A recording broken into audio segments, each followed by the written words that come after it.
आपका आगमन अलीगढ़ में हुआ है, एएमयू पे क्या कहना है आपका? देखिए, एएमयू वो संस्थान है जिसने भारत का बंटवारा करवाया था। आज एएमयू जो है भारत को दारुल इस्लाम बनाना चाहता है। एएमयू का ये घोषित लक्ष्य है। आज दुनिया भर के आतंकवादी जो है एएमयू में पनाह पाते हैं। दुनिया भर के आतंकवादी, जो मुस्लिम आतंकवादी हैं, जिहादी, वो सारी दुनिया से, केवल भारत के नहीं, ऐसे कई आतंकवादी हैं जो पूरी दुनिया में वांटेड हैं, लेकिन वो एएमयू में रहते हैं। तो एएमयू जो है पूरी दुनिया के अस्तित्व के लिए खतरा है। दारुल उलूम देवबंद के बाद आज पहला नंबर जो है वो दारुल उलूम देवबंद का है, दूसरा नंबर दिल्ली के जामिया का, और तीसरा नंबर एएमयू का है। और कई मामलों में तो एएमयू जामिया से भी आगे है आतंकवाद का संरक्षण करने में, आतंकवाद को पनाह देने में। बल्कि इसे आतंकवाद कहना भी नहीं चाहिए, वास्तव में ये इस्लाम का जिहाद है। और ये लोग भारत को एक नया अफगानिस्तान बनाना चाहते हैं, भारत को पाकिस्तान बनाना चाहते हैं, सीरिया बनाना चाहते हैं, लेबनान बनाना चाहते हैं।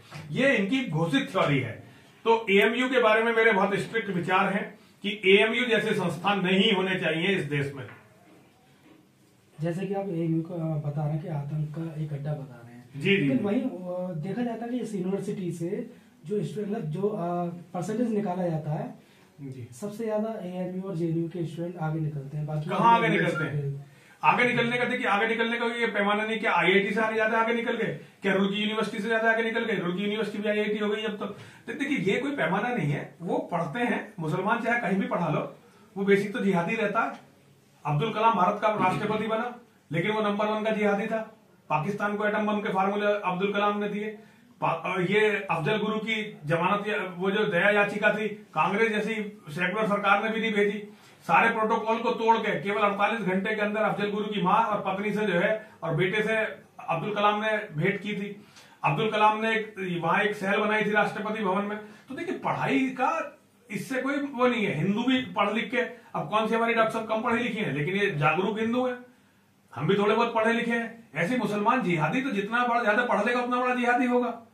तो ये जितना काबिल अलीगढ़ मुस्लिम यूनिवर्सिटी के होते, तभी तो आज पूरे भारत में, पूरी दुनिया में छा गए। पूरी दुनिया में जिहाद छा गया। आज अमेरिका में एक भी मुसलमान बिना नंगी तलाशी के घुस नहीं सकता। ये इन्हीं एएमयू वालों की तो मेहरबानी है, दारुल उलूम देवबंद और एएमयू वालों की तो मेहरबानी है। आज पूरी दुनिया में जो मुसलमान की 2 कौड़ी की भी इज्जत नहीं है, उसके लिए सबसे बड़े तो भारत के फंडामेंटलिस्ट जिम्मेदार हैं। अभी कल ही का जो एक यूट्यूब पर बड़ा वीडियो आ रहा है लड़की का, कि किस तरह से उसकी तलाशी ली गई अमेरिका में, केवल इसलिए कि वो मुसलमान थी। वो देन ही एएमयू और दारुल उलूम देवबंद की है। तो देखिए, पढ़ाई का इन चीजों से कोई लेना देना नहीं है। जो अनपढ़ मुसलमान है वो पत्थर मारता है, पत्थर मार के जिहाद करता है, और जो पढ़ा लिखा मुसलमान है, जो मैसाचुसेट्स में पढ़ता है, वो जो है हवाई जहाज को वर्ल्ड ट्रेड टावर से टकरा देता है। तो मुसलमान जितना ज्यादा पढ़ेगा उतना बड़ा जिहादी होगा।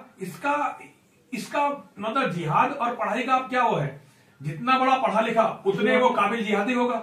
अब्दुल कलाम का जिक्र किया, और उनका और क्या लिंक होता है? देखिए, आप अभी गूगल पे ढूंढिए अब्दुल कलाम और अफजल गुरु का जो है संबंध, गूगल पे ढूंढिए, तब आपको समझ में आना शुरू होगा। उसके बाद फिर आप रिसर्च करिए, फिर आपको समझ में आएगा कि मैं क्या कह रहा हूं। पाकिस्तान से लिंक की बात की आपने। देखिए, ये एक बहुत वैसा वो है, और मैं इसके बारे में ज्यादा नहीं कहना चाहता, लेकिन फिर भी आप सर्च करिए ना। आप सर्च करेंगे तो आपको सच का पता चलेगा कि कितने वैज्ञानिकों की हत्या हुई जब अब्दुल कलाम भारत का राष्ट्रपति था और डीआरडीओ का चीफ था।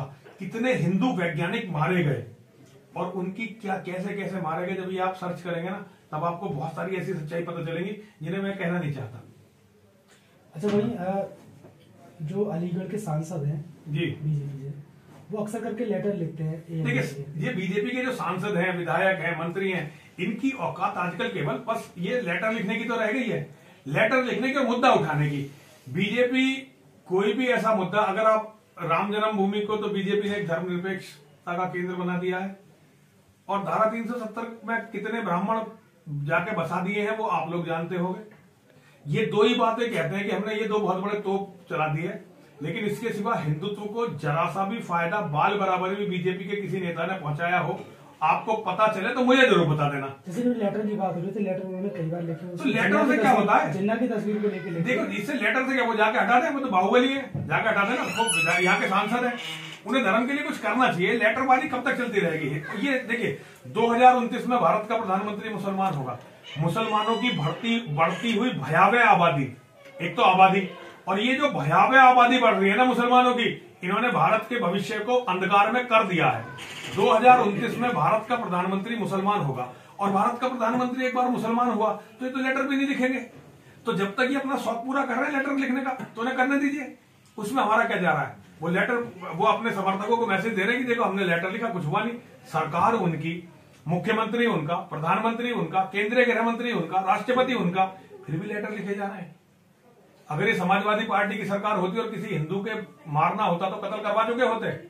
आप कह रहे 2029 में भारत का प्रधानमंत्री मुसलमान होगा, ये तय है।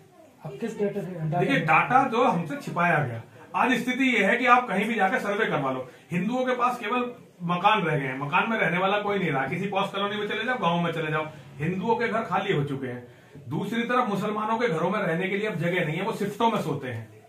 मुसलमानों में 10 साल से छोटे बच्चे हिंदुओं से 1.5 गुने हो चुके हैं। और ये डाटा आपके सामने आएगा।